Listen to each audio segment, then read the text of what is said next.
Hello friends, this is Anjali Patel. You are very welcome to my YouTube channel. If the people are new over here, then welcome to my channel. And in this video, we are going to learn about a poem, Break, Break, Break by Alfred Lord Tennyson. This poem was written in 1835 and the publication year of this poem is 1842. Alfred Lord Tennyson was a great poet of his age.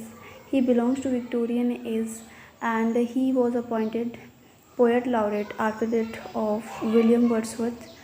And this poem is a very short lyric poem and this was written by Alfred Lord Tennyson on the death of his best friend Arthur Henry Allen. So let's start this poem and know about it line by line. This is a short lyric poem of 16 lines and each stanza has been divided in 4 lines. Well, the first stanza of this poem is Break, break, break on thy cold grey stone, O sea, and I would that my tongue could utter the thoughts that arise in me.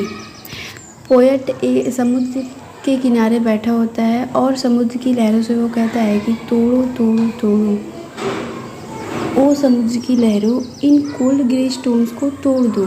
And I would that my tongue could utter the thoughts that arise in me. काश मैं भी बोल पाता, काश मैं भी जो मेरे माइंड में जो विचार चल रहे हैं मैं भी उसको एक्सप्रेस कर पाता. इन द सेकेंड स्टेंजा ही सा अ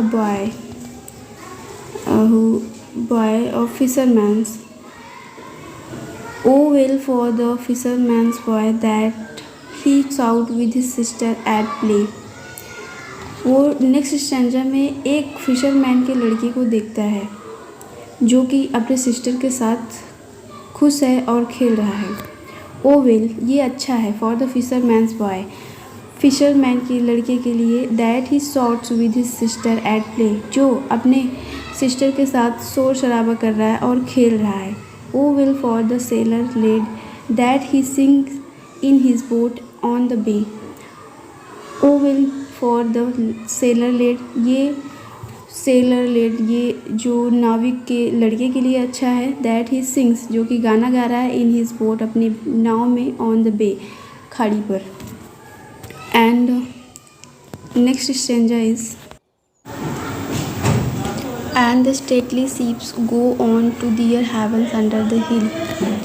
और जो वहाँ की बड़ी बड़ी शिप्स है वो अंडर हिल के पहाड़ियों के नीचे से अपने बंदरगाहों पे आ जा रही हैं. But o for the touch of vanished hand and the sound of a voice that is still. जो कि मेरे फ्रेंड्स, उनके फ्रेंड्स की डेथ हो गई है आर्थर हेनरी आलम की, उनके बारे में डिस्कस कर रहे हैं कि मैं उनके हैंड को भी नहीं टच कर सकता और ना ही उनके साउंड को, उनकी वॉइस को सुन सकता हूँ, क्योंकि हम सबको पता है कि उनके फ्रेंड की डेथ हो चुकी है. तो that's why he can not listen and touch the hand of his friend.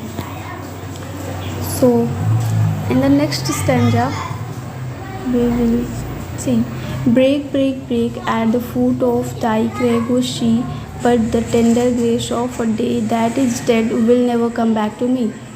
In the last concluding stanza the poet repeats the first line again. और वो कहता है ओ समुद्र की लहरों इन फूट क्रैग को तोड़ दो, but the tender grace of a day that is dead will never come back to me. जो उनके ब्यूटीफुल डेज थे उनके फ्रेंड्स के साथ, वे दिन कभी फिर वापस नहीं आ सकते.